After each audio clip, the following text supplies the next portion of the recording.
अस्सलाम वालेकुम। वालेकुम अस्सलाम। भाई मोहम्मद सैन की हाल है? रब दी बड़ी रहमत, अल्लाह दा बड़ा एहसान, शुक्र है मालिक दा भाई। सुनाओ मंडी कैसी चल रही है? माशाल्लाह बड़ी ज़बरदस्त।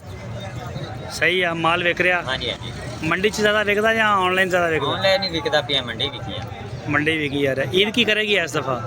ईद दा कोई समझ नहीं है, रेट ही बड़े काफ़ी ऊपर गए, रेट बहुत ज़्यादा ऊपर ने। बहुत ज़्यादा ऊपर गए। सही है। तुसी किहड़ियां मंडियां कर रहे हैं? ਅਸੀਂ ਗੁੱਡਣ ਮੰਡੀ, ਸ਼ਵਾਜ਼ ਵਾਲਾ ਤੇ ਮਦਰਸਾ ਮੰਡੀ, ਹਫਤਾ ਮੰਡੀ। तीन मंडियां कर रहे हाँ हैं। जी। तुसी बच्चे बेच रहे हैं कुर्बानी वास्ते या बच्चियां? बच्चे भी बेच रहे हैं, बच्चियां भी बेच रहे हैं। बच्चियां भी बेच रहे हैं। ते डेरा किहड़ी जगह ते? ਜ਼ਿਲ੍ਹਾ ਬਹਾਵਲਨਗਰ, शहर हरूनाबाद। हरूनाबाद ਦੇ ਨਾਲ 14 किलोमीटर। हरूनाबाद शहर है ना? हाँ हरूनाबाद। ठीक हो गया। चलो आओ जरा दिखाओ बच्चियां अपनियां। बस इत्थे खड़ियां रहन दो। ए बच्ची है दोंदी है लाल बच्ची? ਇਹ ਵੀਰੇ ਖੀਰੀ। खीरी है? हाँ जी। वजन कितना होएगा इसदा? वजन ਇਹਦਾ ਤਕਰੀਬਨ 3.5। साढ़े तीन मन। हाँ जी। ते की मांग रहे हैं ਇਹਦਾ 1,65,000। 1,65,000 रुपया। अच्छा दो तो तिना दिनों का दसियो ए ਜਿਹੜੀਆਂ ਦੋ ਖੜੀਆਂ ਨੇ ਅੱਗੇ हाँ जी। ਇਹਨਾਂ ਦਾ? ਇਹਨਾਂ ਦਾ ਵਜ਼ਨ ਹੈ ਤਕਰੀਬਨ 3.5 अच्छा 1,75,000। 1 ਲੱਖ ਤੇ ਪਿਓਰ ਚੋਲਸਤਾਨੀ। ਪਿਓਰ ਚੋਲਸਤਾਨੀ। ਔਰ ਆ ਜੋੜੀ ਇਹ ਆ ਜੋੜੀ ਦਾ 1,55,000 ਰੁਪਏ। 1,55,000 ਰੁਪਏ। ਇਹ ਦੋਂਦੀਆਂ ਨੇ ਖੀਰੀਆਂ ਨੇ? ਆ ਵੀਰੇ ਦੋਂਦੀਆਂ ਨੇ। ਅੱਛਾ ਇਹ ਦੋਂਦੀਆਂ ਨੇ। ਹਾਂ ਜੀ। ਔਰ ਉਸ ਤੋਂ ਬਾਅਦ ਇਹ ਜਿਹੜੀਆਂ ਖੜੀਆਂ ਆਹ ਚਾਰ ਬੱਚੀਆਂ। ਹਾਂਜੀ ਇਹਨਾਂ ਦਾ ਹੀ 1,55,000। 1,55,000 55,000 ਰੁਪਏ। ਔਰ ਇਹ ਆ ਜੋੜਾ, ਹਾਂ ਇਹ ਜੋੜਾ 3,20,000 ਰੁਪਏ ਦਾ। 3,20,000 ਖੀਰੇ? ਹਾਂਜੀ ਖੀਰੀਆਂ। ਖੀਰੀਆਂ ਹੋ ਗਈ। ਇਹ ਇਹਨਾਂ ਦਾ ਵਜ਼ਨ ਕਿੰਨਾ ਇਹਨਾਂ ਹੋਏਗਾ? ਦਾ ਵਜ਼ਨ ਹੈ ਤਕਰੀਬਨ 3.5। ਅੱਛਾ ਮੁਹੰਮਦ ਸਾਹਿਬ ਇਹ ਜਿਹੜੀ ਚਿੱਟੀ ਬੱਚੀ ਆ ਹਾਂਜੀ। ਇਹ ਹਾਂਜੀ ਇਹ ਖੀਰੀ ਹੈ ਭਾਈ। ਇਹ ਖੀਰੀ ਹੈ? ਹਾਂਜੀ ਇਹਦਾ 1,35,000 ਰੁਪਏ। 1,35,000। ਇਹਦਾ ਵਜ਼ਨ ਕਿੰਨਾ ਹੋਏਗਾ? ਇਹਦਾ ਵਜ਼ਨ ਹੈ 100 ਕਿਲੋ। ਅੱਛਾ ਇਹ ਕਦੋਂ ਤੱਕ ਇਹ ਕ੍ਰਾਸ ਹੋਣ ਦੇ ਕ੍ਰਾਸ ਹੋਣ ਦੇ ਬਿਲਕੁਲ ਕਾਬਿਲ ਹੈ। ਹੁਣ ਵਿੱਚ ਇਹਨਾਂ ਦੇ ਵਿੱਚ ਬਰੀਡਰ ਛੱਡਿਆ ਜਾਵੇ, ਸਾਰੀਆਂ ਬੱਚੀਆਂ ਕ੍ਰਾਸ ਹੋ ਜਾਣ। ਇਹ ਹਾਂਜੀ। ਛੋਟੀਆਂ ਨਹੀਂ? ਨਹੀਂ ਬੜੀਆਂ ਬੱਚੀਆਂ। ਤੇ ਇਹ ਜਿਹੜੀ ਆ ਛੋਟੀਆਂ? 1 2 3 4 5 6 7 ਬੱਚੀਆਂ ਇਕੱਠੀਆਂ ਦੀ ਲਾ ਕੇ। ਅੱਛਾ ਇੱਕ ਆ ਹੋ ਗਈ, ਇੱਕ ਇਹ ਬੱਚੀ ਹੋ ਗਈ, ਇੱਕ ਇਹ ਹੋ ਗਈ, ਇੱਕ ਇਹ ਹੋ ਗਈ, ਇੱਕ ਇਹ ਹੋ ਗਈ, ਤੇ 4 ਬੱਚੀਆਂ ਹੋ ਗਈ। ਚਾਰ ਮੱਛੀਆਂ ਇਹ ਹੋ ਗਈ।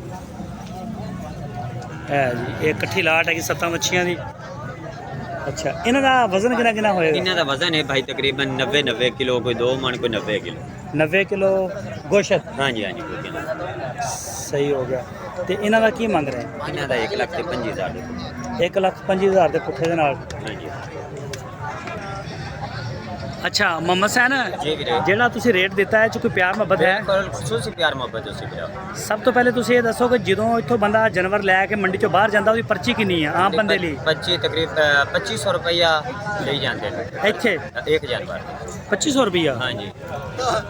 ਸਹੀ ਹੋ ਗਿਆ। 2500 ਰੁਪਇਆ ਕਿਰਾਇਆ पर्ची होगी। कली पर्ची ਕੱਲੀ ਪਰਚੀ। ਕਿਰਾਇਆ ਜਿਹੜਾ ਉਤੋਂ ਅਲੱਗਾ ਉਹ ਵੱਖਰਾ। किराया पराली ये वो ਪਾਰਕਿੰਗ पार्किंग? ਜੇ ਪਰਾਲੀ ਪਾਸ ਹੋ 10,000 ਦੀ ਪਰਾਲੀ, ਕੋਈ 7,000, ਕੋਈ 2,000 ਪਾਰਕਿੰਗ, ਕੋਈ ਇਸ ਤਰੀਕੇ ਕਰਦੇ ਬੜਾ ਖਰਚਾ ਜ਼ਿਆਦਾ ਮੰਡੀਆਂ ਦਾ ਆ ਰਿਹਾ।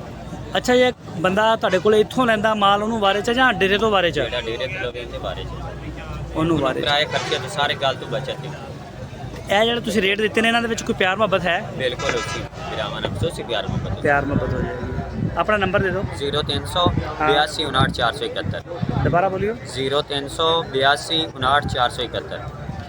ਲੋਕੇਸ਼ਨ ਹਰੂਨਾਬਾਦ। ਲੋਕੇਸ਼ਨ ਹਰੂਨਾਬਾਦ, ਜ਼ਿਲ੍ਹਾ ਬਹਾਵਲਨਗਰ। ਹਾਂ ਬੱਛੜੀਆਂ ਕੁਰਬਾਨੀ ਦੀਆਂ ਵੀ ਤੁਹਾਡੇ ਕੋਲ ਹੁੰਦੀਆਂ ਨੇ ਔਰ ਬਰੀਡਿੰਗ ਵਾਸਤੇ? ਬਰੀਡਿੰਗ ਵਾਸਤੇ। ਸਹੀ ਹੋ ਗਿਆ। ਤੇ ਬੱਚੀਆਂ ਹੋਣੀਆਂ ਅੱਲਾ ਦੇ ਹੁਕਮ ਨਾਲ ਪਿਓਰ ਨਸਲ, ਪਿਓਰ ਚੌਲਸਤਾਨੀ, ਬਰੀਕ ਚਮੜੀ ਦੀਆਂ, ਮੋਟੇ ਚਮੜੀ ਇਹ ਤੁਸੀਂ ਖਰੀਦੀਆਂ ਇੱਥੋਂ ਮੰਡੀ ਚੋਂ ਜਾਂ ਬਾਹਰੋਂ ਕਿਤੋਂ? ਨਹੀਂ ਅਸੀਂ ਵੀਰੇ ਇਲਾਕੇ ਚ ਖਰੀਦਨੇ ਆ, ਵਗਾਂ ਦੇ ਵਿੱਚ ਇੱਕ ਇੱਕ ਦੋ ਕਰਦੇ ਬੱਚੀਆਂ ਸੀ। ਜਿਹੜੇ ਈਜੜ ਫਿਰਦੇ ਆ ਨਾ ਵੱਡੇ ਵੱਡੇ? ਹਾਂ ਵੱਡੇ ਰੋਈ ਦੇ ਵਿੱਚ ਫਿਰਦੇ ਨੇ, ਉਹਨਾਂ ਕੋਲੋਂ ਇੱਕ ਇੱਕ ਦੋ ਕਰਦੇ ਬੱਚੀਆਂ ਖਰੀਦਣੀ। ਅੱਛਾ ਉੱਥੋਂ ਖਰੀਦਦੇ ਫਿਰ ਇੱਥੇ ਵੇਚਦੇ? ਹਾਂਜੀ ਮੰਡੀ ਜਾਣ ਤੇ ਸੇਲ ਕਰਨੇ ਆ। ਗਾਰਾਂ ਕੋਈ ਅਗਰ ਗਾਰਾਂ ਆਨਲਾਈਨ ਲਈ ਸੀ ਤਾਂ ਜੇ ਅਗਰ ਸਾਡੇ ਕੋਲ ਆਣ ਸੁਬਾਹ ਤੁਹਾਨੂੰ ਕਿੰਨੀ ਦੇਰ ਹੋ ਗਈ ਇੱਥੇ ਆਏ ਨੂੰ? ਹਜੇ ਕਿਉਂਕਿ ਹਜੇ 9:30 ਸਾਨੂੰ ਹੋ ਗਿਆ 2 ਘੰਟੇ ਹੋ ਗਏ ਇੱਥੇ ਆਏ ਨੂੰ। ਕੋਈ ਵਿਕਿਆ ਮਾਲ? ਤਕਰੀਬਨ ਕੋਈ 3-4 ਬੱਚੀਆਂ ਵੇਚੀਆਂ ਨੇ। 3-4 ਵੇਚੀਆਂ ਨੇ। ਸਹੀ ਚਲੋ ਠੀਕ ਹੋ ਗਿਆ ਭਾਈ ਮੁਹੰਮਦ ਸੈਨ, ਬਹੁਤ ਸ਼ੁਕਰੀਆ ਟਾਈਮ ਦੇਣ ਦਾ। ਠੀਕ ਓਕੇ।